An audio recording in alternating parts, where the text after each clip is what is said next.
Good morning everyone. I am Hemant Mehta and in today's session we are going to discuss about the cookies. It is one of the state management techniques. Now as you can see on the screen, this is the diagram whenever container or that is your web server is giving the very first response. So consider the scenario when client A has already sent the request, and for the already sent the request, the web container, you can say the web server is sending the very first response. During the very first HTTP response, web server is going to attach one cookie in the response, and upon the arrival of the response to the client, the cookie information will be stored on the client machine. The cookie will have some of the general information like type of the protocol, the session ID, the status code, content type, etc. Right? So whenever in future the same client is going to make the another request, that is the HTTP request, the cookie which was earlier set by the web server or the web container on the client machine upon the first response to the client, that cookie will be appended in the request made by the client to the server. So in simple word I can say, whenever client or in future the same client is making the multiple requests to the container, the cookie information will be embedded in the HTTP request, and from that request web container will search out for the session ID, and from this session ID server can track the activity or session can track the user or the client from where the request has been received. So I can say cookie will be set during the response and it can be fetched during the request. So cookie are the text file stored on the client computer and they are kept for the various information tracking purpose. Java Servlet transparently supports HTTP cookie class.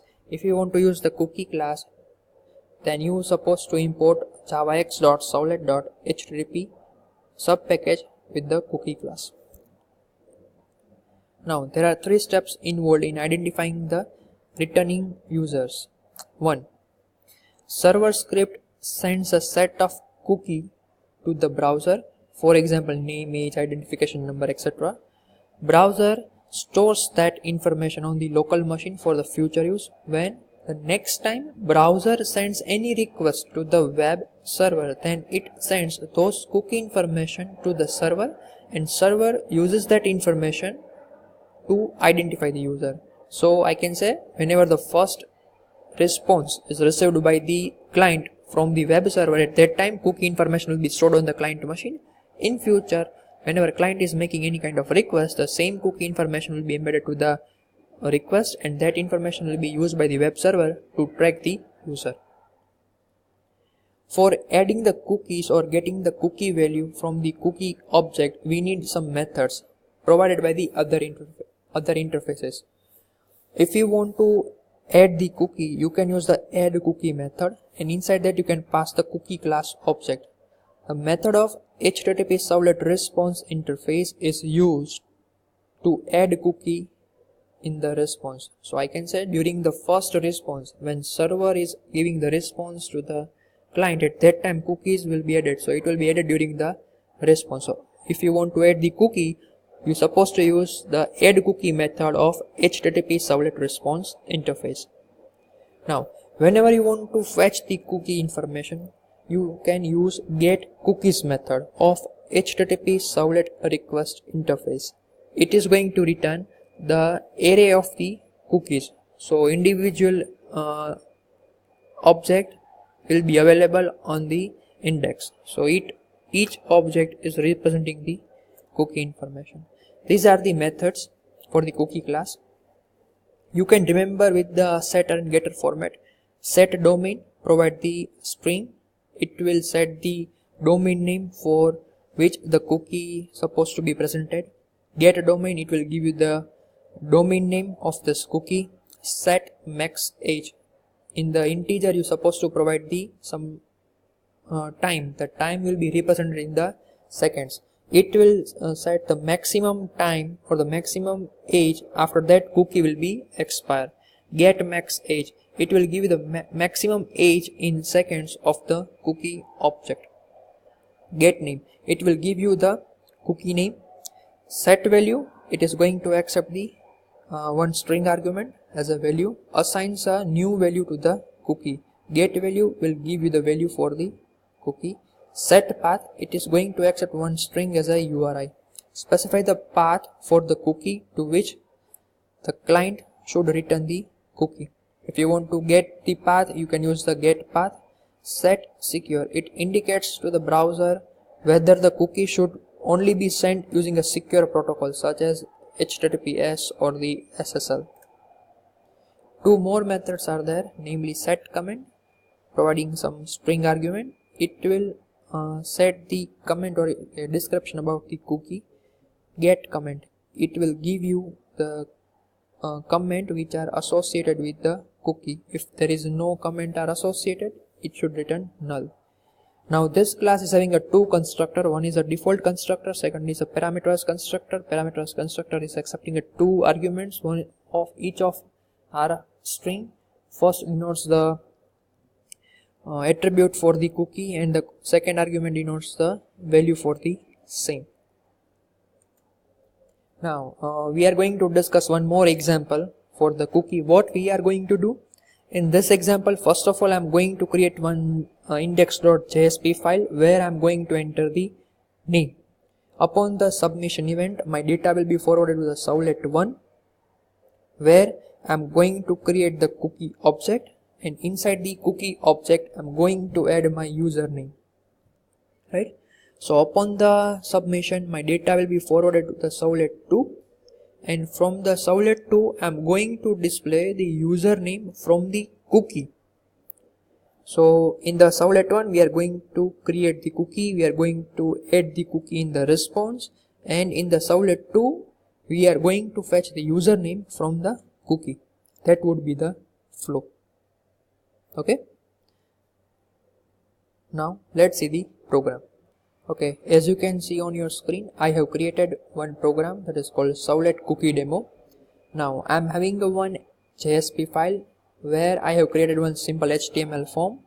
I am going to accept one single argument of the name. The parameter name would be username, and upon the submission event, my data will be forwarded to the Servlet 1. Now this is a web.xml file. So let's see the URL pattern Servlet 1. So my data will be forwarded to the URL pattern Servlet 1. What is the Servlet name over here? That is also Servlet 1. So Servlet mapping. Now find out the corresponding Servlet for the same. So using a Servlet name element, the value is Servlet 1. The corresponding Servlet is first Servlet. So in the Servlet you can see the Servlet name is Servlet 1 and the Servlet class is first Servlet. So I can say upon the submission event, my data will be forwarded to the URL pattern, namely Servlet 1, which is representing the first Servlet.java. So my control will be forwarded over here. So this is my first Servlet, overriding a HTTP Servlet do post method accepting HTTP Servlet request and the HTTP Servlet response interface. Why I have taken the do post method? Because my method type is post over here. Now response.set content type, it is just going to set the what kind of content you are going to write in the response. Get writer will give you the virtual pen where you can write down your actual outcome. Now request.get parameter, I am going to fetch the value which is given by the user. I am going to store in the variable and I am just going to display welcome n. Now I am going to create the cookie class object cookie ck equals new cookie. In the parameterized constructor I am just going to pass the attribute name, that is a uname, and the corresponding value is coming from the variable n, which is given by the user. Now we have created the cookie, but we supposed to add this cookie in the response object. So you can use the HTTP Servlet response interface object response dot add cookie pass the reference of the cookie class object. So we have already added the cookie in the response. Now in the same file I'm going to create one more form, right? So upon the submission event, my data will be forwarded to the Servlet 2. Okay, so let's see what is a Servlet 2 URL pattern. So my URL pattern is Servlet 2 over here, this one, right? This is a Servlet 2 URL pattern. What is the corresponding Servlet name? There is a second Servlet. So based upon the Servlet name, you can identify what is the actual Servlet class. So this is my second Servlet and this is my Servlet class would be second Servlet. So I can say whenever I'm going to click on the submit button from the file first servlet.java, my data will be forwarded to the Servlet 2 URL pattern, which is basically representing the second Servlet. So my control will be forwarded to the second Servlet, the same code. Now I'm going to fetch the cookie information. So if you want to fetch the cookie, you can fetch the cookie information from the request.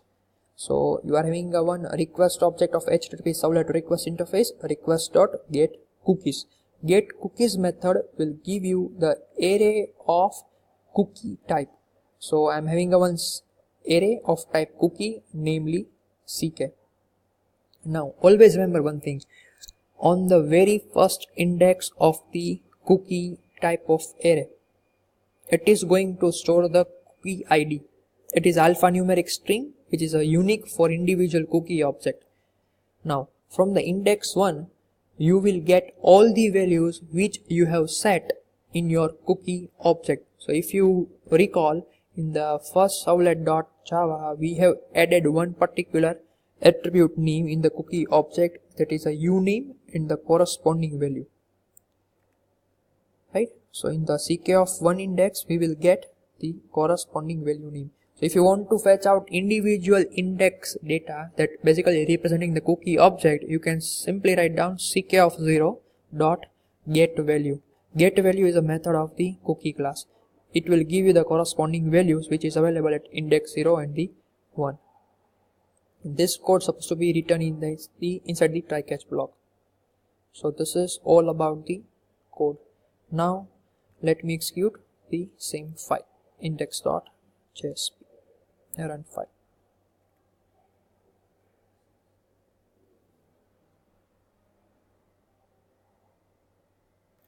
Okay, this is my index.jsp. Let me give the name.